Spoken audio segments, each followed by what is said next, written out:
Sur Sweet FM, de 13h à 15h, c'est le bonus.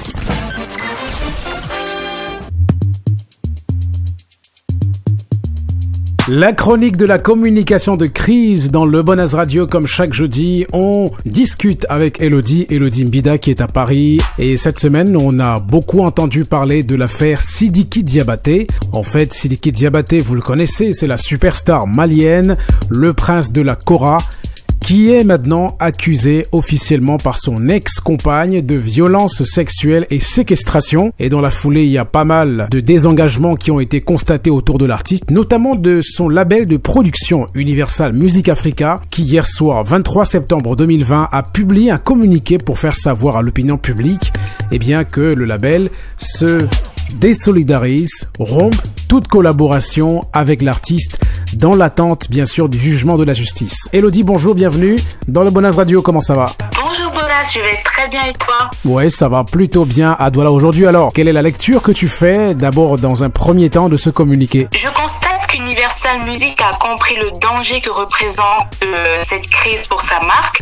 N'oublions pas que l'artiste malien Sidiki Diabaté est un des musiciens phares du label et en prenant la parole, Universal Music Africa anticipe une diffusion plus large de la crise qui pourrait l'affecter sur le long terme.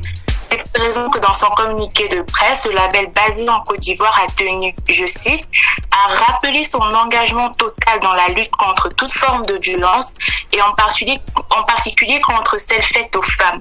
Et a fortiori, ce label n'est pas la seule entité du monde de la musique à avoir pris cette décision. Cette sortie intervient au moment où les concours Afrima et Prémute ont préalablement décidé de suspendre l'artiste de leurs événements et d'annuler ses nominations. Donc, je note avec intérêt que les entreprises sur le continent prennent de plus en plus conscience des répercussions que peut avoir une crise sur leurs événements, leur existence, quand bien même elles ne sont pas impactées directement. Alors, du côté de l'artiste, comment trouves-tu la communication de Sidiki Diabaté? Est-ce qu'elle te semble adaptée dans cette situation de crise? Dans ce que l'on peut appeler désormais l'affaire Sidiki Diabaté, il faut noter que le poids des mots, le choc des photos, la puissance des réseaux sociaux et la viralité ont immédiatement eu leur effet au sein de l'opinion publique. D'une part, nous avons Mamacita Sow, la victime, qui a progressivement occupé le terrain médiatique et notamment celui des réseaux sociaux avec des photos montrant clairement les séquelles des blessures et des dommages corporels infligés par celui qu'elle accuse, en l'occurrence Monsieur Diabaté. Elle est invitée sur des pages Facebook à forte audience pour raconter son histoire et témoigner. Les associations de défense des droits de la femme se sont saisies de l'affaire. De l'autre côté, on a l'artiste musicien Sidiki Diabaté qui a clairement opté pour la stratégie du silence et du déni. Sur ses comptes personnels, il a continué à communiquer sur son actualité et ses différentes nominations. Il a donné l'impression d'être exempt de toute sanction disciplinaire pénale, laissant croire que l'on peut commettre des violences conjugales en toute impunité. Diabaté et ses communicants n'ont pas compris que la société d'aujourd'hui, le dictat de l'immédiateté dans les interactions et face à un problème qui survient. Pour l'opinion publique, la personne qui est mise en cause est aussitôt étiquetée comme coupable. Alors on peut voir donc qu'il s'agit d'un véritable cas d'école d'une mauvaise gestion de communication en temps de crise. Et pour l'experte que tu es, Elodie, qu'est-ce qu'il aurait pu faire? Comment aurait-il dû se comporter dans cette situation difficile? Pour sauvegarder sa réputation durant cette crise, il aurait pu, dans un premier temps, s'entourer d'une équipe aguerrie aux pratiques de la communication de crise ou alors s'attacher les services d'un cabinet spécialisé en gestion et communication de crise. Ensuite, il aurait dû aller sur le même terrain que son ex-compagne et ainsi faire usage des mêmes armes. La gestion des crises, si elle en avait réellement eu une, aurait pu se faire en 3 temps. Dans un premier temps, on fait preuve de compassion. Sidiki Diabaté aurait dû exprimer sa compassion face aux images et aux accusations de Mamacita Sow. Compatir n'est pas égal à être coupable. Compatir, c'est faire preuve d'humanité. C'est en fait condamner l'acte commis et l'horreur des photos et des faits qui lui sont reprochés.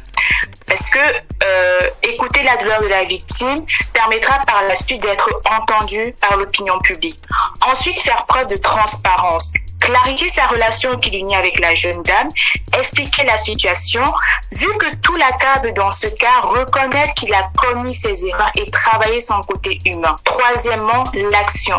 Dans ce cas, il s'agit pour Diabaté de présenter des excuses publiques. Les femmes sont prêtes à pardonner si l'artiste leur démontre qu'il a retenu les leçons des faits qui lui sont reprochés et qu'il regrette sincèrement ses actes. Cela, par exemple, passe aussi par une adhésion aux associations qui œuvrent dans la défense des droits des femmes et luttent contre les violences faites aux femmes. Et au regard de tout ce qui précède, ne sont pas à l'abri d'un rebondissement à un moment donné, étant donné la gravité de l'affaire.